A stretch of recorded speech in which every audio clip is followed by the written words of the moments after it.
주택가격이요. 잠깐 오르긴 하지만 주택가격은 계속 오릅니다. 이거는 자본주의가 망하지 않는 한 주택가격은 계속 오르죠. 우리가 그러니까 집값이 왜 오르냐고 자꾸들 물어보는데 근본적인 대답을 해봅시다. 제가 정치평론가고 하니까 부동산 전문가는 아니지만 정치평론가로서 분명히 해야 될 게 있어요. 경제 성장을 하기 때문에 집값은 오르는 거예요. 경제 성장을 멈추고 돈이 줄고 있는 나라 있잖아요. 집값 빠집니다. 대한민국은 계속 경제가 성장을 하고 그리고 화폐량이 늘고 무역을 흑자를 내고 그러니까 경상수지 흑자를 내기 때문에 그게 집값이 오르는 가장 근본적인 원인이라는 거예요. 정치는 이 정도의 그랜드 그거를 봤을 때 그러면 지난 60년간 대한민국이 경제 성장을 한 이후로 지난 60년간요 주택가격이 잠깐은 떨어질 때가 있었지만 대세로 오릅니다. 그리고 물가도 대세로 오르죠. 그러니까 우리는 물가가 오르기 때문에 내 자산이 유지될 수 있는 어떤 그 재산의 포트폴리오를 세워야죠. 그때 여러분 우리가 그거에서 이제 크게 얘기하면서 이제 주식 투자하고 부동산 투자가 있는데 저는 국룰을 만든다는 얘기예요. 그러니까 국룰이라는 건 이 나라에서 룰을 못하라는 거에서 젊어서 취직해서 시드머니 만들고 청약을 하든 청약통장이 됐건 뭐가 됐건 청약통장 하나에 적금을 벗어 시드머니를 만들고 그 시드머니 만드는데 6년으로 잡읍시다. 6년 정도의 청년이 만든 시드머니로 집을 살 수 있게 해주자고요. 그리고 제가 여기서 리버리지를 땡기자라고 한 게 뭐냐면 보세요. 리버리지를 땡겼으면은 자기가 가진 시드머니에다가 빚을 합쳐서 그 빚까지 그 빚 이자율보다 수익률이 높기 때문에 인생의 답이 나오는 거 아닙니까? 그거를 부자들만 할 수 있는 게 아니라 보통 서민들도 최소한 투자에 있어서 집과 관련돼서는 그렇게 할 수 있게 해주자라는 거예요. 토지가 그거는 이제 빈곤과 진보 그거였나요? 그 사람 이름이 순간적으로 또 생각이 안 나는데 나는 이렇게 암기력이 딸려. 분명히 알던 이름인데 헨리 조지죠. 조지 힐린가 헨리 조지죠.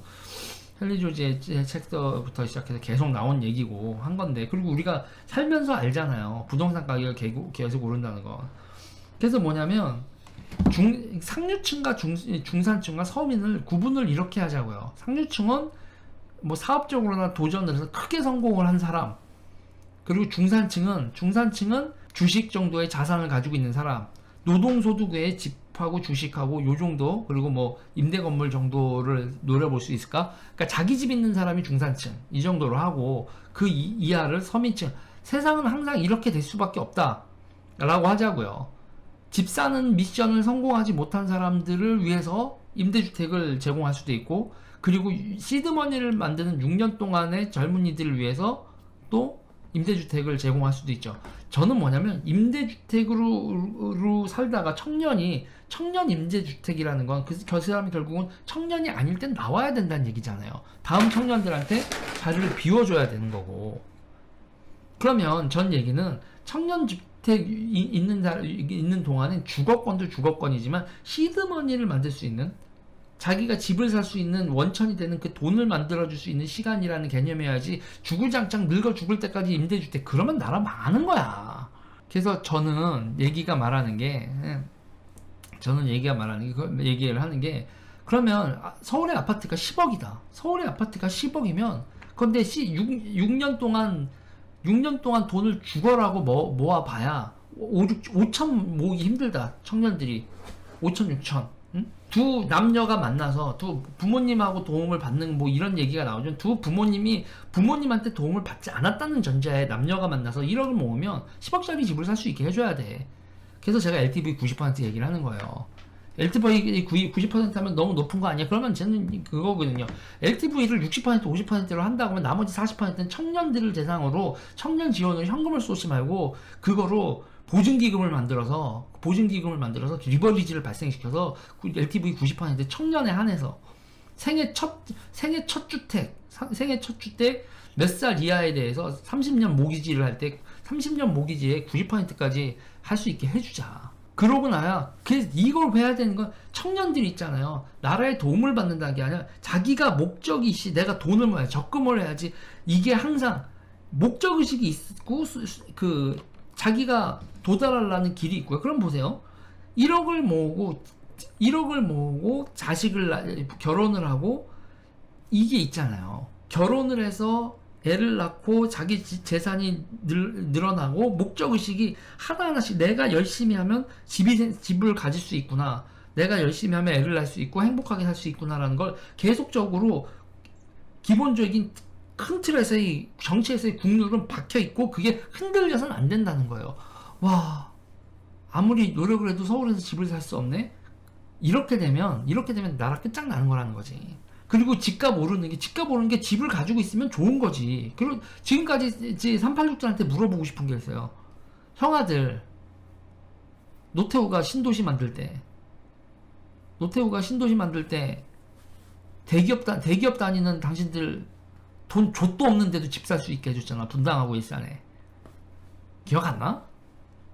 왜 본인들은 청년 때 그 기회를 누렸으면서 386들 50대들 저 포함해서 40, 50대들 생각을 해보자고요. 나라가 집을 살 수 있게 해줬어. 안 그랬나요? 그게 본인이 노력해서 산 건가? 나라가 그렇게 해줬잖아. 안 그랬다가 해줬잖아. 중산층이란 게 막 폭발할 수 있게 해줬고, 그러고 나서 지금 와서 30 몇 년 지나와서 생각을 해보면, 그래서 집값이 오르고 대출을 해줘서 다 깡통 찼어요? 아니면은 다 괜찮은 중산층이 됐어? 괜찮은 중산층이 됐다. 그런데 왜 청년들한테 그걸 끊어? 이 나쁜 새끼들아. 이 병신 같은 개새끼들아. 그걸 왜 끊냐고. 이 민주당 쌍놈 새끼들아. 니들은 개꿀 이게 뭐하는 짓거리인지 모르겠다고 나는.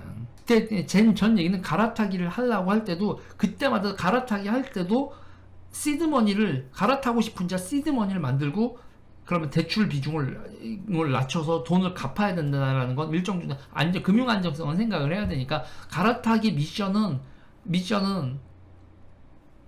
그걸 또 어느 정도 있어야죠. 그러니까 내가 무엇을 해내면 무엇을 할 수 있다. 계속 노력이란 게 가능한 가시권에 있는 노력한 자와 노력하지 않은 자를 중산층과 서민의 차이가 나게 하는 그 인간적 노력은 계속 있어야 돼요.